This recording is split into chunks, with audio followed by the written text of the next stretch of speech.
Amén. Bueno, hoy tenemos un tema muy especial, como todos los que el Señor nos entrega. Y el título es el siguiente: nos ha hecho suyos por amor. ¿Cómo es? Nos ha hecho suyos por amor. Y quiero que vamos a empezar con un pasaje que está en Apocalipsis 1. Vamos a empezar con traducción viviente, nueva traducción viviente o NTV. Apocalipsis capítulo 1. Si no tienes Biblia, te puedes acercar a un cristiano que tenga una. Ok. 1 versículo 4 al versículo 6. Y quiero que pongan mucha atención, miren aquí a la pantalla. Igual a los que no la tienen, pues también aquí vamos siguiendo la lectura y nos concentramos, ¿cierto? Dice, yo Juan, Apocalipsis, ¿quién lo escribió? Juan, el apóstol Juan, cuando fue exiliado a la isla de Patmos. Y Jesús le reveló el evangelio. Apocalipsis, ay, qué miedo Apocalipsis. Hay gente que ¿a quién le da miedo leer Apocalipsis? A mí no, a usted, ¿a quién le da? Porque mira, Apocalipsis es el evangelio de Jesús. Aunque todo es la palabra de Dios, Jesús mismo dicta su evangelio y Juan simplemente lo escribe. Pero ahí ese es el evangelio de Cristo realmente. Y dice entonces, yo Juan les escribo esta carta a las, ¿cuántas iglesias? 7 iglesias que están en la provincia de Asia. Gracia y paz a ustedes de aquel ¿qué dice? Que siempre era y que aún está por venir. Y del Espíritu de 7 aspectos que está delante de su trono. 5, y de Jesucristo. Él es el testigo fiel de estas cosas. El primero en resucitar de los muertos y el gobernante de todos los reyes del mundo. Toda la gloria sea al que nos ama y nos ha libertado de nuestros pecados al derramar su sangre por nosotros. Él nos ha libertado de nuestros pecados, nos ha libertado de la culpa que caía sobre nosotros. Dice, nos ha libertado de nuestros pecados al derramar su sangre por nosotros. Y mira el versículo 6 que dice, Él ha hecho de nosotros un ¿qué? Reino de sacerdotes para Dios. ¿Quién quiere ser de ese reino? ¿Y quién siente que es ahora de ese reino? Y dice, el primero, entonces dice, Él ha hecho de nosotros un reino de sacerdotes para Dios, su Padre. A Él sea toda la gloria y el poder por siempre y para siempre. Amén. Y hay algo muy particular y es que Dios ha querido y ha deseado siempre tener un pueblo que lo adore, que lo ministre, que sean sus sacerdotes, que sean sus siervos. Y eso somos nosotros y a eso estamos llamados a hacer. Y quiero que vamos a las instrucciones, porque queremos entender algo, y es que si yo soy alguien que Dios me ha llamado como sacerdote, a veces nos imaginamos, ay no, pero sacerdote, yo entonces nos imaginamos aquí con un vestido especial. Cuando ese sacerdocio viene, ¿de dónde? Del corazón, de mi vida, de mi alma que le entrego al Señor. Y Dios en la palabra dio instrucciones al pueblo de que todo le pertenece a Dios. ¿Tú a quién le perteneces? ¿Sí? ¿Seguro? ¿Me lo muestra en la palabra, por favor? Vamos a la palabra, 1 Corintios 10:26. Y vamos a mirar cómo tenemos que empezar por aquí. Porque Él es el dueño de todo. Y dice en el 26, pues la tierra, el planeta Tierra, ¿es de quién? Y todo cuanto hay, ¿qué? En ella. ¿Usted camina sobre la tierra? ¿Existe sobre la tierra? Entonces, ¿a quién le perteneces? A Dios. Lo que pasa es que muchos de nosotros no hemos podido entender o darnos cuenta de que le pertenecemos ¿a quién? A Dios. Y queremos manejar nuestra vida, nuestro antojo, y queremos hacer cuanta cosa a nuestra carne le apetece o el mundo quiere hacer, ¿cierto? Y muchas veces por ignorancia, porque de eso veníamos. Entonces vimos a nuestra familia hacer y deshacer y nosotros seguíamos en las mismas. ¿Para dónde va Vicente? ¿Para dónde va la gente? Entonces, mi familia idolatraba brujería, alcohol, drogas, y nosotros seguíamos en la misma. ¿Por qué? Porque nunca habíamos tomado y habíamos entendido esa conciencia de que le pertenecemos ¿a quién? A Dios. Entonces vamos a partir de esa parte y vamos a Éxodo capítulo 13. Éxodo es el segundo libro de los libros que escribió Moisés. Éxodo 13, versículo 12. Y vamos desde el 12 y vamos a ver las instrucciones que como le pertenecemos a Dios, desde el principio Él enseñó y mostró a su pueblo, porque Él hizo, y vemos como Él mismo empezó a hacer los primeros sacrificios y a mostrarnos y a hacer una línea hasta llegar a Jesús. Y la razón por la cual Jesús muere en la cruz por tus pecados y los míos. ¿Quién cree que Jesús murió por sus pecados? Eso es algo que hemos escuchado, pero qué bueno que hoy también a través de la palabra lo reafirmemos y tengamos esa mayor convicción y seguridad. Y dice entonces el versículo 12, vamos a prestarle mucha atención a la palabra, ella te va a hablar al corazón. Y dice, deberán presentar al Señor todo primer, ¿qué?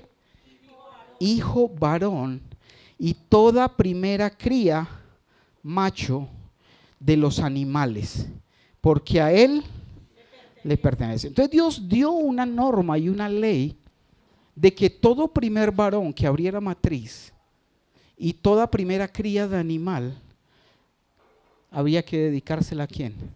Al Señor. Volvámoslo a leer ahí. Deberán presentar al Señor todo primer hijo varón, toda primera cría macho de los animales, porque a Él le pertenecen. 13. Para recuperar la primera cría de un burro. Ay, ¿cómo así es? No entiendo. Te voy a explicar un poquito. Cuando Dios saca al pueblo de ¿dónde? Estaba cautivo ¿en dónde? En Egipto, ¿cierto? Recuerden que cuando Jacob vivía en el desierto, ¿por qué resultó Jacob viviendo en Egipto? Porque hubo una hambruna muy grande. José era el administrador de Egipto y se los llevó. Cuando eso la familia solamente eran más o menos 70 miembros. Y entraron a vivir a Egipto, pero pasaron los años, al faraón se le olvidó otro faraón que había llegado, que no conocía de José, y después esclavizó al pueblo judío, al pueblo israelita. Por eso dice que es el pueblo ¿de quién? De Israel, porque era la familia de Jacob con sus 12 hijos. Y Dios le cambió el nombre a Jacob. ¿Y cómo lo llamó? Israel. Dice, ahora te llamarás ¿qué? Israel. Ahí nos vamos ubicando más o menos en la historia, ¿cierto? Entonces permite Dios que ellos estén cautivos 430 años y los esclavizaron. Y les hacían la vida imposible, los sometieron porque habían crecido demasiado. Y Dios lo había prometido desde el tiempo de Abraham. Y llega y permite que sea libre. Y después de esto, estando en el desierto, Dios empieza a darles unas leyes y unas normas de los principios de Dios. ¿Y qué pasaba? Dio la orden y hablaba de que habían unos animales que eran puros y otros que eran impuros. Incluso hasta nosotros estábamos ahí incluidos. ¿Sí? Y dice entonces, yendo al 2, si usted tenía la primera cría de un animal que era puro, debía sacrificársela al Señor, porque le pertenece a Él y Él la reclama. Pero si usted tenía en su ganado un burrito, el burro no era considerado por burro. No, porque Dios lo decidió así. ¿Sabes? Porque para ser puros tenían que ser rumiantes y además tener la pezuña dividida, no un solo casco.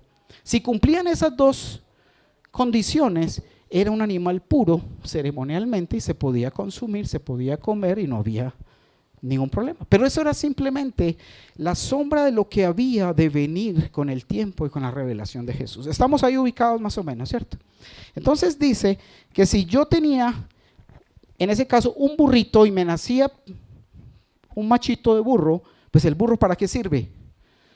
Para cargar, ¿cierto? Para trabajar. Entonces decía, para recuperar la primera cría de un burro, que le pertenece ¿a quién? A Dios, pero ese animal no era puro y no, Él no ordenaba que lo sacrificaran. Podrán pagar el rescate al Señor entregando como sustituto ¿un qué? Un cordero o un cabrito. Entonces yo tenía y me nacía el caballo, me nacía el burro o el camello, que que era considerado impuro, y había que redimirlo, había que pagar un precio porque le pertenecía a Dios. Entonces, en cambio de entregarle ese animalito, ¿qué hacía? Se cambiaba por un cordero o un cabrito y se presentaba como ofrenda, como en canje. No, este lo necesito para trabajo, entonces te reemplazaba con el cabrito. Ubiquémonos ahí entonces. Para recuperar la primera cría de un burro, podrán pagar el rescate al Señor, entregando como sustituto, ¿qué? Un cordero o un cabrito. Pero si no pagan rescate para recuperarle, tendrán que quebrarle el cuello al animal. Sin embargo, tienen la obligación, ¿tienen la qué? De pagar rescate por todo primer hijo varón. Entonces yo podía tener el burrito y resulta que no lo quería redimir, porque de todas maneras le pertenece a quién. Entonces había dos opciones: o lo redimía reemplazándolo por la vida de un cordero o un cabrito, o que había que hacerlo, sacrificarlo, porque le pertenecía a quién. Pero sí había una obligación. Tienen la obligación de pagar, ¿qué? Rescate por todo hijo. ¿A quién le pertenece? Cada uno de nosotros. Y en este caso específicamente hablaba del hijo varón, el primogénito, el que abría matriz. Y dice entonces que debían tener la obligación de pagar el rescate por todo hijo varón. O sea, usted no podía decir: Señor, no tengo cabrito, ahí se lo sacrifico.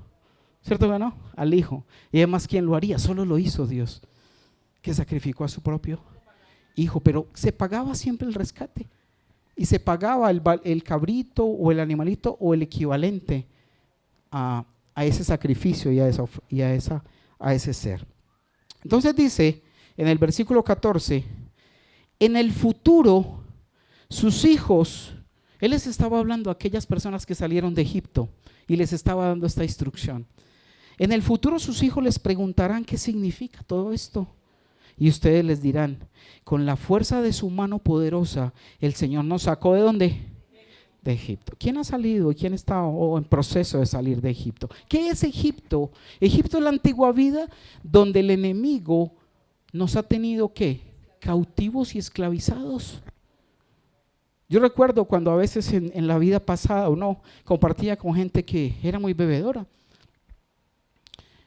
Y de pronto siempre se chicanea: bueno, yo me tomo tantas botellas, Entonces me decía: wow, uy, qué fuerte. Pero lo que no nos enterábamos es que ese licor tenía dominado y esclavizado a esa persona y parecía un genio. Donde abría una botella, aparecía. ¿Cierto? ¿Por qué? Porque estábamos atrapados. Entonces, cuando a ti el pecado, o a mí, el pecado no nos dejaba libres, nos obligaba siempre a estar haciendo la voluntad contraria ¿a quién? A nuestro Señor. Y Dios vino a liberarnos. Entonces le decía: en el futuro sus hijos les van a preguntar qué significa esto de que hay que redimir al burrito, que hay que sacrificar el cordero primogénito, y ustedes les dirán: con la fuerza de su mano poderosa el Señor nos sacó de Egipto, donde éramos ¿qué? Esclavos. Y dice entonces el 15: el faraón se puso terco y por nada quiso dejarnos salir. Entonces el Señor mató, ojo con esto. Entonces, pero qué crueldad la de Dios, pensará uno cuando no sabe y no conoce. Pero dice: el faraón se puso terco y por nada nos quiso dejar salir. Entonces el Señor mató a todos los primeros hijos varones en toda la tierra de Egipto, y también a los machos de las primeras crías de los animales. ¿Por qué los mató? ¿Por qué? Porque eran de él. Toda primera criatura, todo quien abre matriz, primogénito de animal, de humano, le pertenece, y toda la creación le pertenece, pero él tiene una especial, digámoslo así, una especial reclamación acerca de los primogénitos. ¿Algún primogénito aquí varón? Y primogénitas también. Entonces quiero que tú entiendas, porque a veces cuando no conocemos la palabra decimos: uy, pero qué malo el Señor, ¿cómo que mató a los hijos primogénitos? ¿Sabes? Cuando él permitió mostrar su poder en Egipto para sacar al pueblo, y él mismo endureció el corazón de Faraón. Y pasó, ¿cuántas plagas fueron? ¿Quién dijo 7 para sacarlo de una vez? 10. Y cada una de las plagas que pasaban, el faraón parecía que los iba a dejar libres.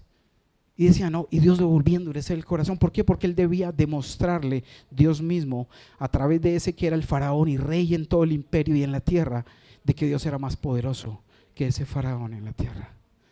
Y hasta el final, que mató a su propio primogénito. Y mira lo que dice. Ahorita vamos a ir a algo que enlaza perfecto y es muy hermoso que vamos a aprender. Y dice entonces, volviendo ahí a esa parte, volvamos ahí en la parte donde dice, el Señor mató a todos los primeros hijos varones en toda la tierra de Egipto y también a los machos de las primeras crías de los animales. Por eso ahora sacrifico, ahí le estaba explicando, dándole cómo le explicaban a los hijos, que más adelante les preguntaran por qué redimían a los animales o por qué sacrificaban a los primeros. ¿Estamos ubicados o alguien se perdió? Para que se la vea mañana otra vez. Entonces vamos ahí, para que nos conectemos. Mató a los animales. Dice, por eso ahora sacrifico a todos los machos primer nacidos al Señor, pero siempre pagamos rescate para recuperar los primeros hijos varones. Esta ceremonia servirá como una marca grabada en la mano o en la frente. En el 16. Es un recordatorio de que el Señor nos sacó ¿de dónde? De Egipto, con la fuerza de su mano poderoso. Y fue una ordenanza que Dios le dio al pueblo de que, para que reconocieran que de Él es ¿qué? Es lo primero y es lo mejor. Y esto aplica también para los principios del dar. Pero hoy no ese es el tema. Pero ahí Dios también te va mostrando cómo Él reclama lo primero, los primeros frutos. Vamos entonces a Números, 2 libros más adelante, Números capítulo 18, versículo 15 y 16. Y dice así: todo primer nacido, sea que humano o animal, que se ofrece al Señor, será tuyo. En ese texto del 18 le está hablando al sacerdote Aarón, que era el sumo sacerdote en este tiempo. Luego usted lo podrá leer. Pero en este momento Dios le está diciendo lo que le pertenecía a él y lo que Dios le concedía a Aarón. Dice entonces, todo primer nacido, sea humano o animal, que se ofrece al Señor, será tuyo. Pero siempre tendrán que redimir, ¿a quién?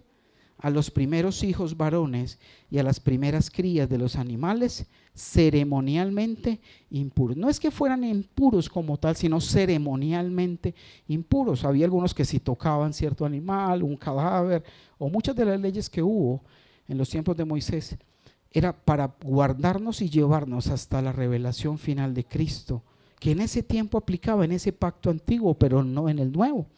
Dice entonces ahí en el versículo 16, los rescatarán al mes de haber nacido. El precio de rescate es 5 piezas de plata, calculado según el peso del ciclo del santuario, que equivale a 20 geras. Entonces quiero que tengas pendiente ese principio de que cuando nacía un animal impuro había que redimirlo, y cuando se nacía un animal puro había que sacrificarlo. Ese era un principio que teníamos, que tenía en la palabra. Y vamos a Éxodo, perdón, ya estamos en Números, sí. Vamos entonces, que esas leyes fueron la instrucción que fue dada a Moisés, y vamos a ver una explicación que hay ahora en Hebreos, donde hay un resumen acerca de ese primer pacto y acerca del segundo pacto. Y vamos a Hebreos capítulo 9, desde el versículo 1. Entonces vamos a ir enlazando esa parte, teniendo en cuenta que todo le pertenece ¿a quién? A Dios. Reclama a los primeros varones, las primeras crías, los primeros, y había que redimir a todo hijo varón. Había que pagar o sacrificar el cordero o pagar el equivalente ¿qué? En ciclos de plata de acuerdo al santuario. Vamos entonces en Hebreos 9 y dice así: ese primer pacto, mira lo que dice, ese primer ¿qué? Pacto, que fue el de Moisés, que fue sellado con sangre, se mató un cordero, se roció sobre la gente, sobre las tablas. Y ese fue el primer pacto que Dios hizo con el pueblo de Israel. Dice, ese primer pacto entre nosotros, entre Dios e Israel, incluía ordenanzas para la adoración y un lugar de culto aquí en la tierra. Y ese lugar se llamaba ¿qué? El tabernáculo. Había un tabernáculo que ahorita vamos a tener unos gráficos para entenderlo mejor. Dice en el 12, ese tabernáculo estaba formado por 2 salas. En la primera sala había un candelabro, una mesa y los panes consagrados sobre ella. Póngale cuidado a la lectura que ahorita lo vamos a ver gráficamente. Una mesa, los panes consagrados sobre ella. Esta sala se llamaba el lugar santo. Luego había una cortina detrás de la cual se encontraba la segunda sala, llamada lugar santísimo. En esa sala había un altar de oro para el incienso y un cofre de madera conocido como el arca del pacto. ¿Alguien ha escuchado hablar del arca del pacto? Ok. El cual estaba totalmente cubierto de oro. Dentro del arca había un recipiente de oro que contenía el maná, la vara de Aarón, a la que le habían salido hojas, y las tablas del pacto, que eran de piedra. Por encima del arca estaban los querubines de la gloria divina, cuyas alas se extendían sobre la tapa del arca. Ahí lo está visualizando, ¿cierto? Ya está como creando la película en su mente. Dice, por encima del arca estaban los querubines de la gloria divina, cuyas alas se extendían sobre la tapa del arca, es decir, el lugar de la expiación. Pero ahora no podemos explicar estas cosas en detalle, pero hoy vamos a explicarlas un poquito en detalle, ¿sí? Y dice, 6, cuando estos elementos estaban en su lugar, los sacerdotes entraban con regularidad en la primera sala. ¿Con regularidad en la primera qué? Sala, que era el lugar santo, durante el cumplimiento de sus deberes religiosos. Pero solo el sumo sacerdote, ¿quién era el sumo sacerdote en ese tiempo? Aarón, entraba en el lugar santísimo y lo hacía una sola vez al año, y siempre ofrecía sangre por sus propios pecados y por los pecados que el pueblo cometía por ignorancia, porque muchas veces pecaba y no sabía. ¿Alguno de ustedes ha llegado a pecar sin saber que estaba pecando, pero después se da cuenta que era pecado? Y pecado no es más que estar fuera de la voluntad ¿de quién? De Dios. Y a veces no conocemos y hacemos y no nos damos cuenta hasta que lo vemos y lo estudiamos en su palabra, que es una falta al Señor. Dice entonces en el 8, mediante esas ordenanzas, el Espíritu Santo daba a entender que la entrada al lugar santísimo no estaba abierta a todos. En ese tiempo del tabernáculo, la entrada al lugar santísimo solo estaba abierta para el sumo sacerdote. ¿Y cuántas veces al año? Una sola vez. Solo podía entrar una sola vez. ¿A dónde? Donde estaba el arca, la presencia de Dios, que ahorita lo vamos a graficar mejor. Bueno, seguimos ahí en el 8. Mediante esas ordenanzas el Espíritu daba a entender que la entrada al lugar santísimo no estaba abierta a todos, en tanto siguiera en pie el tabernáculo y el sistema que representaba. 9. Esta es una ilustración que apunta al tiempo presente. ¿Apunta a dónde? A este tiempo. Dice, pues las ofrendas y los sacrificios que ofrecen los sacerdotes no pueden limpiar la conciencia de las personas que los traen. O sea que la gente llevaba un sacrificio, llevaba una ofrenda, y eso le hacía una limpieza, digámoslo, de manera exterior. Lo hacía apto para poder presentarte y acercarse a Dios, pero no había un cambio ¿dónde? En el corazón. Y era una forma externa de purificación. Y dice entonces en el versículo 10, pues ese sistema antiguo solo consiste en ¿qué? Alimentos, tenía que ver alimentos prohibidos y no prohibidos, ¿cierto? En bebidas y diversas ceremonias de purificación, es decir, ordenanzas externas que permanecieron vigentes solo hasta que se estableció un sistema. ¿Cuál es el sistema mejor? El de Cristo, de su gracia y de su perdón. Solo hasta ese momento pero habían ordenanzas y leyes que iban a ir hasta el momento que se viera Jesús a cumplirlas, hiciera la obra máxima de derramar su sangre por nuestras vidas y darnos el perdón. Vamos un momento a Levítico 1, y en Levítico 1, versículo 1, vamos a poner mucha atención a esta parte. Dice: el Señor llamó a Moisés desde el tabernáculo y le dijo. Muéstrame el tabernáculo, la fotico, porfa, de la parte exterior del tabernáculo, para que vean un poco la forma de lo que era el tabernáculo y de lo que estamos hablando. Una vista general mientras nos la colocan. ¿Listo? Bueno, el Señor llamó a Moisés desde el tabernáculo y le dijo. 2. Esa era una parte, la visión general del tabernáculo. Tenía un acceso de entrada. Ahí ven, en la primera parte era un altar donde hacían los holocaustos, lo que se quemaba a Dios.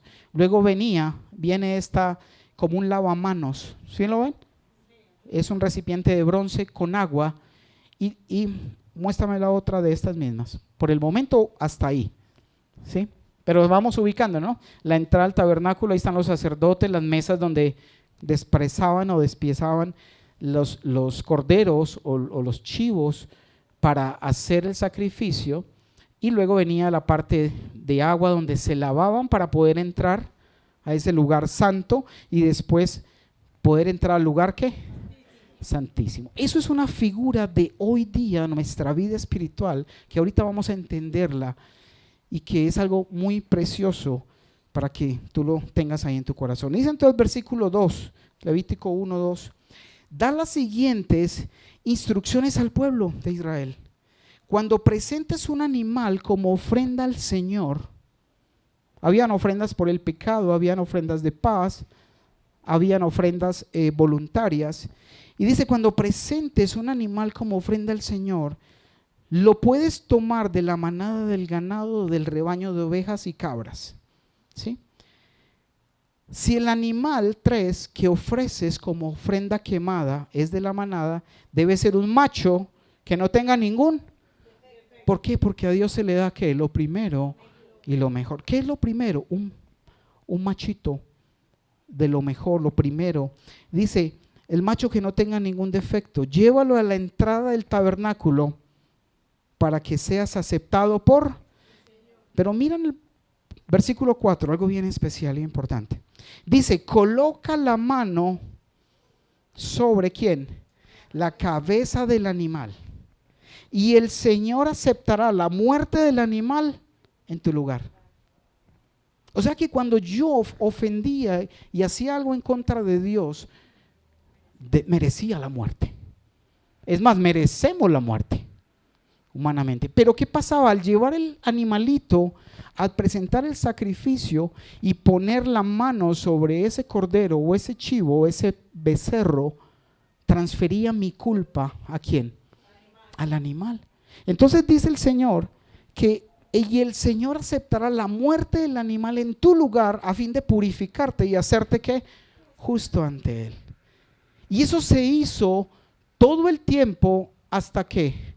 Hasta el tiempo de Malaquías, donde hubo un silencio de 400 años hasta la venida de Jesús. Y eso se hacía, pero era sombra, era muestra de lo que Dios había mostrado a Moisés en el cielo. Versículo 4, entonces ahí tenemos, quiero que tenga eso presente, que se transfería la culpa ¿a quién? Al animalito. Y quiero explicarte algo, ahora vamos a mirar la imagen del diagrama, para que tú, el primer diagrama, ese diagrama. Si vemos en esencia el tabernáculo era de esta forma o esta distribución. Al principio estaba ¿qué? La entrada, lo vimos ahora, ¿cierto? Si quieras un cambio ahí de imagen con la anterior. Quiero que tú tengas algo presente porque después de esto viene algo bien especial que el Señor me mostraba. Muestra otra vez el general, todo el marco, ese. ¿Qué estamos haciendo? En esa imagen estamos dividiendo las dos primeras objetos que hay ahí, ¿cierto? Luego estamos mirando la primera parte del tabernáculo y luego la tercera parte. Ahora sí, regálame la imagen. ¿Comprendido hasta ahí? Ok, entonces devuelve el cuadro, el de los tres, exacto. Entonces en el primero, en el atrio, estaba la entrada, ¿estaba qué? El atrio, y en el atrio estaban esos dos objetos. Ahora sí, ponme esos dos objetos primeramente. ¿Qué estaba? ¿El altar de qué? Del holocausto. Sí, los animales se mataban a la entrada y en la entrada se le ponía la mano, ¿sé qué? Se degollaba la sangre. Bueno, eso ya estaba en Levítico y la sangre se iba y se rociaba sobre este altar. Pero primero que se consumía el animal como un olor grato ¿a quién? A Dios.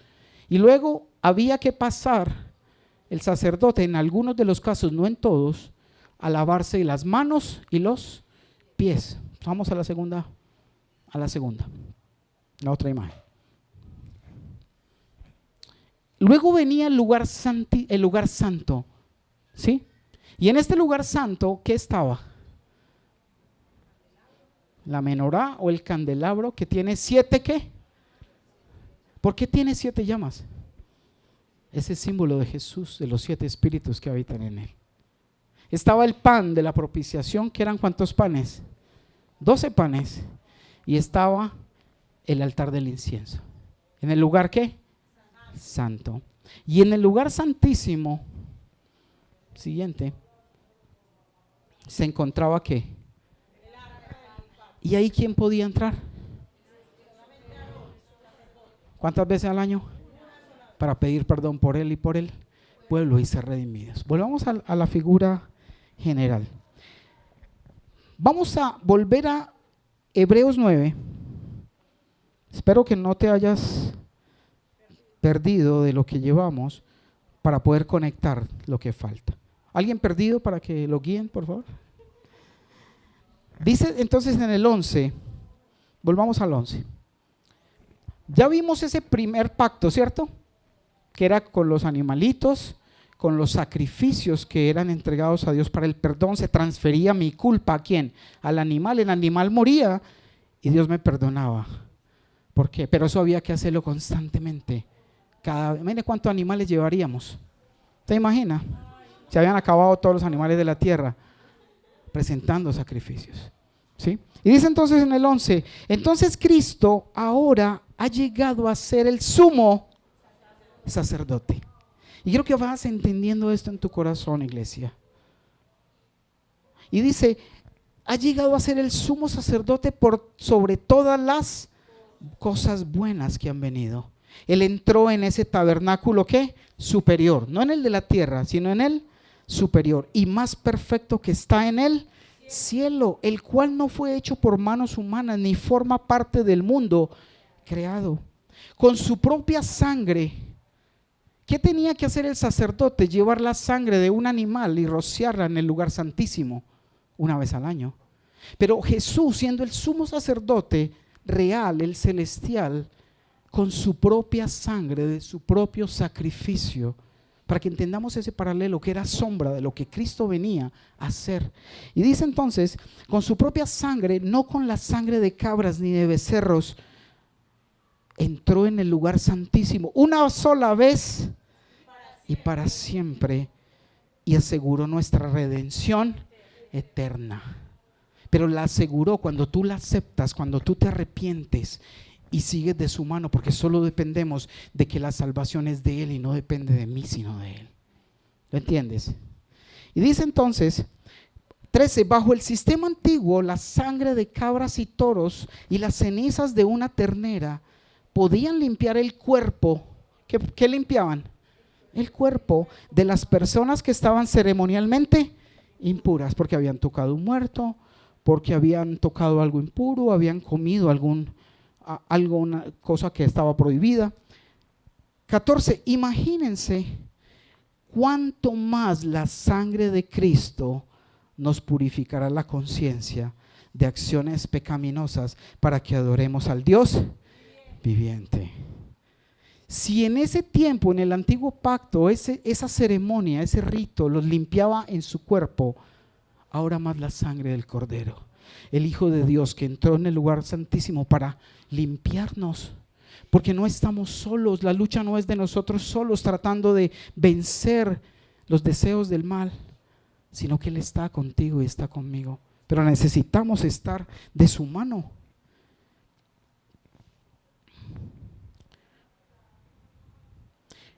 Pues por el poder del Espíritu Eterno, Cristo se ofreció a sí mismo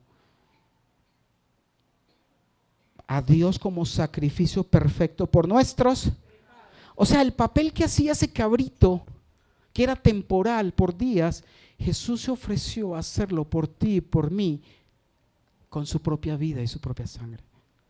¿Sí ves el paralelo y a lo que apuntaba ese tiempo? Dice entonces el 15, por eso Él es el mediador de un nuevo pacto entre Dios y la gente, para que todos los que son llamados puedan recibir la herencia eterna que Dios les ha. Mira, Dios nos llamó a una herencia eterna. Él mismo se sacrificó, se entregó para morir y pagar por nuestros pecados. Él murió en tu lugar y el mío. ¿Quién lo cree? Si alguien nos dio vida eterna y murió por nosotros, ¿no merece que nosotros le demos nuestra vida a Él?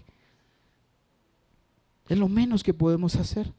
Y dice, por eso Él es el mediador de un nuevo pacto entre Dios y la gente, para que todos los que son llamados puedan recibir la herencia eterna que Dios les ha prometido.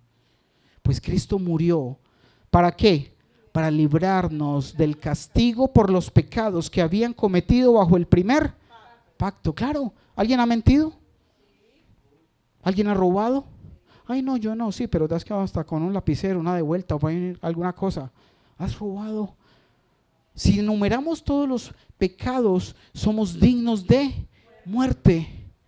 Y Jesús murió en nuestro lugar para darnos el perdón, pero no para seguir pisoteando su sangre, no para seguir pecando y haciendo lo mismo para burlarnos de su sacrificio, porque para eso no es. Es para darle gracias por perdonarnos y llevarnos a un nuevo nivel. Y es donde tenemos como iglesia que comprometernos a no hacer las mismas cosas que venimos haciendo y a cambiar para agradecerle por ese sacrificio. 16, ahora bien, cuando alguien deja un testamento, es necesario comprobar que la persona que lo hizo ha muerto. ¿Jesús murió? Sí, resucitó y nos dejó un testamento, nos dejó su palabra. 17, el testamento solo entra en vigencia después de la muerte de la persona. Mientras viva el que lo hizo, el testamento no puede entrar en vigencia. Por eso aún el primer pacto fue puesto en vigencia con la sangre de un animal. El primer pacto entró en vigencia ¿con qué? Con la sangre de un animal. Y ahí fueron las leyes, las ordenanzas y lo que aplicaba en su momento, hasta la venida de ¿quién? Que era el cumplimiento real de esa copia celestial.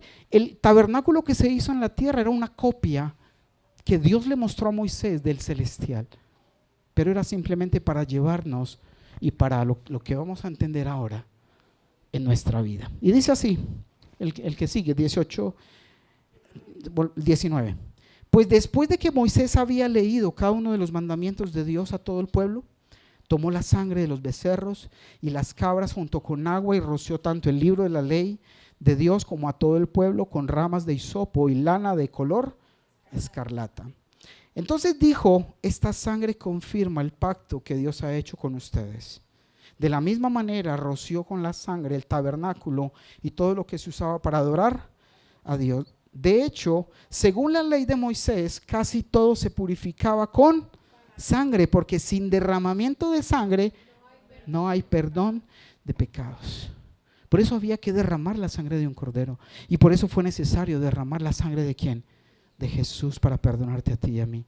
Por esta razón el tabernáculo y todo lo que en él había, que eran copias de las cosas de él, era una copia que Dios le mostró a Moisés. Y dice, debían ser purificados mediante la sangre de animales, pero las cosas verdaderas del cielo debían ser purificadas mediante sacrificios superiores a la sangre de animales. O sea, el sacrificio ¿de quién? De Cristo. 24, pues Cristo no entró en el lugar santo hecho por manos humanas, que era solo una copia de él que está en el cielo. Él entró en el cielo mismo para presentarse ahora delante de Dios a favor de nosotros, y no entró en el cielo para ofrecerse a sí mismo una y otra vez. como lo hace el sumo sacerdote aquí en la tierra, que entra en el lugar santísimo año tras año con la sangre de un animal. Si eso hubiera sido necesario, Cristo tendría que haber sufrido la muerte una y otra vez desde el principio del mundo. Pero ahora, en el fin de los tiempos, Cristo se presentó una sola vez y para siempre para quitar el pecado mediante su propia muerte en sacrificio. Y así como cada persona está destinada a morir una sola vez y después, o sea que no hay reencarnación. Ay, que yo fui Cleopatra y no sé quién, como dicen por ahí, se muere una sola vez y después ¿qué? El juicio. Y dice en el 28, así también Cristo murió en sacrificio una sola vez y a fin de quitar los pecados de muchas personas. Cristo vendrá otra vez no para ocuparse de nuestros pecados, porque ya vino, sino para traer salvación a todos los que con anhelo esperan su venida. Él vuelve, pero Él no vuelve. Por eso es tiempo ahora de arrepentirnos. Es tiempo de entregarle a Dios nuestra vida, agradecerle ese sacrificio y caminar hacia Él, porque ya Él vuelve, pero no para venir a perdonar, porque ya lo hizo. Vino a recompensar y a llevarse a quien lo está esperando. ¿Y quién lo espera? El que está preparado. ¿O qué mujer? Te estoy esperando que me recojas. ¿Ya está lista o no? O está en chancla y dicen, oh, algunas sí, ya estoy lista. Y una fuera media hora, 2 horas y ya voy, 5 minutos. Vas que tienen otro reloj, otra escala de medida.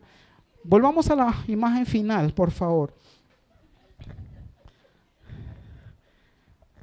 La final, la que tienen los textos abajo. Esa. Y quiero que, yo le decía, Señor, enséñame, muéstrame y muéstrale a la iglesia algo tan precioso que Él me hablaba hoy. Si vemos la entrada, cuando tú estás en la entrada, ¿eres qué? Eres pueblo. Mira la entrada, debajo de la entrada.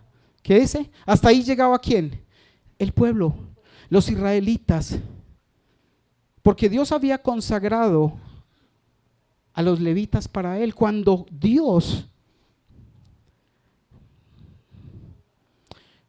el Señor sacrificó y mató a los hijos de los egipcios, Él estaba redimiendo al pueblo levita de los israelitas para reclamarlo para Él. Él mismo tomó a ellos en reemplazo de los varones de Israel y por eso seleccionó a los levitas para su servicio. ¿Qué es un levita? Es un siervo. Y nosotros somos llamados a ser que levitas y sacerdotes. Entonces mira, quiero que entiendas en esta parte donde dice, una persona del común llegaba hasta la primera parte, cogía el animalito, ponía la mano y transfería sus pecados. ¿A quién? Al animal. En este caso, cuando yo estoy ahí en esa entrada y en esa parte, soy simplemente el pueblo de Dios. Y si me arrepiento, si acepto transferir mi pecado ¿a quién? A Jesús. ¿Soy qué? Perdonado. ¿Y qué me queda ahora? Después de ese paso, entro al atrio. Vamos entrando al atrio. Y en el atrio es el lugar donde yo puedo ¿qué? Ofrecer mi vida para hacer ¿qué? Presentada a Dios como un sacrificio agradable. Eso tiene que ver con entregarle mi vida a ese altar. ¿Y sabes qué significa el agua? El ser lavados por el bautismo del Señor. Es el primer paso. Tú entras, empiezas a pertenecer al pueblo de Dios. Tal vez sea hoy tus primeras veces. Pero entras y eres parte del pueblo, te arrepientes, entregas tu vida y ese olor grato es entregado a Dios. Y viene el bautismo en agua. Tal vez muchos hemos llegado hasta ahí, ¿cierto? Sí, yo me bauticé, yo le entregué mi vida a Dios, pero no entro al lugar santo, al lugar santo. Porque en el lugar santo es el lugar donde tengo la lámpara siempre encendida. Tú decides si pasas de ser pueblo, entras a ser un levita, pasas a ser un sacerdote y llegas hasta el punto de ser como el sumo sacerdote. No sé si me estás recibiendo. Entonces en esa primera parte, el atrio, ese sacrificio, el bautismo, y pasas a ese lugar santo donde siempre Los historiadores en la parte bíblica dicen que hay 12 panes porque eran las 12 tribus de Israel. Pero sabes, yo sentía en mi corazón que esas son las 2 porciones diarias de pan que debemos comer de su palabra diariamente. Como mínimo. 6 días, ¿qué? Trabajarás y uno descansarás. Y normalmente en cada día, aunque el día de reposo también lo hacemos, debemos estar comiendo del pan de su palabra y de su presencia. Pero si tú solamente hiciste bautismo, dijiste Señor te entrego mi vida, pero no tienes la lámpara encendida, no comes del pan y no elevas tu adoración en obediencia a Dios, te has quedado solo siendo levita o quizás siendo solamente pueblo. ¿Estás entendiendo, iglesia? Pero cuando tú mantienes, haces esto, pero adicionalmente haces esto, estás preparado para que puedas presentarte delante de la presencia del Dios Altísimo.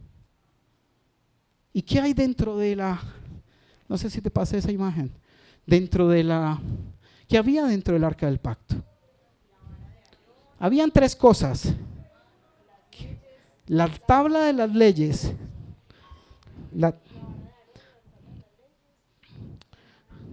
y el maná. Habían 3. Vamos a ver si de pronto por aquí las tengo. Un segundito que ya la puedes tomar ahí de audio. Entonces quiero que lo tengas presente. No sé si estás. Yo le decía al Señor, muéstranos ¿qué es ese paralelo con esa vida espiritual? Son niveles, son escalas donde tú decides si sigues siendo pueblo. Y dentro de el arca del pacto habían 3 cosas. Y yo decía y sentía como que ¿alguien sabe dónde se encuentra el arca del pacto en este momento? ¿Alguien sabe? Levanta la mano el que no sabe. Levanten todos los que no saben. Y el que no chicanee. Levanten la mano donde está el arca del pacto. Baja tu mano y colócala sobre tu corazón. Ahí está el arca del pacto. En su momento saldrá la luz y será encontrada y Dios permitirá que pase. Pero en este momento espiritual, el arca del pacto tiene que estar aquí en tu corazón. ¿Y ahí qué tienes que tener? En mi corazón he guardado tus dichos para no pecar contra ti. Tu palabra, su palabra debe estar en tu corazón. El maná, el alimento de la palabra de Dios, el pan que baja ¿de dónde? Del cielo. Y algo muy importante, nunca olvides de dónde te sacó Dios, porque éramos esa rama seca que ha florecido en las manos de nuestro Señor. Eso somos. Y es lo que Dios quiere que entendamos, de que esa figura del tabernáculo somos nosotros y el plan que Él tiene para nuestras vidas. Tú decides si pasas de pueblo a levita, sacerdote, o te preparas ese corazón para que Él pueda habitar dentro de tu corazón. Pero solamente depende de ti y de mí. Él lo hizo todo, ya lo dio, lo hizo. Solo está esperando que tú y yo lo entendamos y lo pongamos por obra. Y vamos otra vez a Apocalipsis 1 para que cerremos. El mismo 1, pero del versículo desde el 6.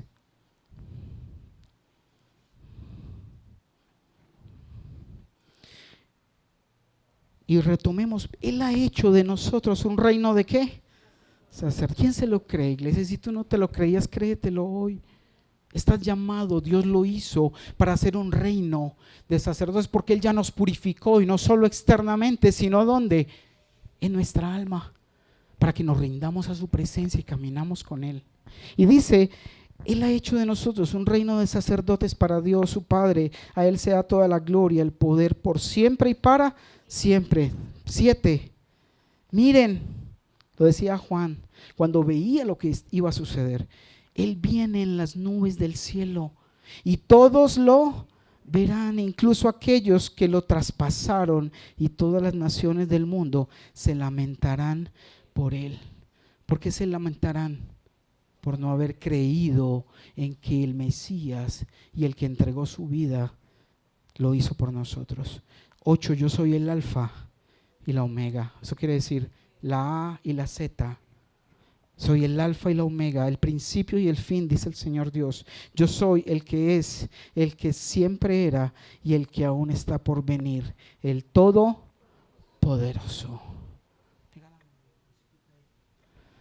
Iglesia, espero que Dios haya hablado a tu corazón hoy, que su propia palabra te haya mostrado esos secretos ocultos, esos principios que debemos hacer y obedecer.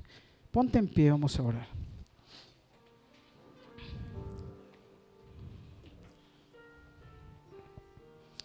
Padre, te damos gracias, Señor. Gracias por este día, por este tiempo, por esta palabra que tú mismo has mostrado a nuestros corazones, Señor. Padre, nos has mostrado, Señor, ese tabernáculo del primer pacto, que era sombra y copia del verdadero, donde tú, mi Jesús, te sacrificaste en la cruz por nosotros, te ofreciste voluntariamente a recibir para ser transferidas todos nuestros pecados que cometimos bajo el pacto anterior, Señor. Y nos has dado solo por gracia y misericordia tu perdón. Dale gracias a Dios porque te ha perdonado. Dale gracias a Él porque ha muerto, derramó su sangre para tu salvación y la mía. Y es hora de que tú reflexiones. ¿Quieres seguir siendo pueblo que continuamente trae el cordero para ser sacrificado una y otra vez? ¿O quieres creer en el sacrificio único y para siempre de nuestro amado Jesús, que aún sigue perdonándonos cuando fallamos y caemos, pero su misericordia nos sigue cubriendo cuando Él ve que estamos procurando agradarle? Tú mismo eres quien decides si te quedas solo en el paso del bautismo o sigues cada día alumbrando Cristo mismo, su presencia en ti, consumiendo de su palabra diariamente, elevando adoración, y adoración es obediencia a su palabra, para que esa arca esté en tu corazón, esté en nosotros y la presencia del Dios Altísimo descienda cada día en tu corazón. Gracias, Padre, porque esa vara que éramos seca reverdeció en tus manos, Señor, porque guardamos, Señor, tus palabras en nuestro corazón para que guíe nuestra vida, Señor. Te damos gracias. Gracias por habernos entregado tu palabra, porque sabemos que hablas a cada corazón de manera particular y aún diferente, Señor. Gracias por este tiempo, por tu palabra, Señor. En el nombre poderoso de Cristo Jesús. Amén.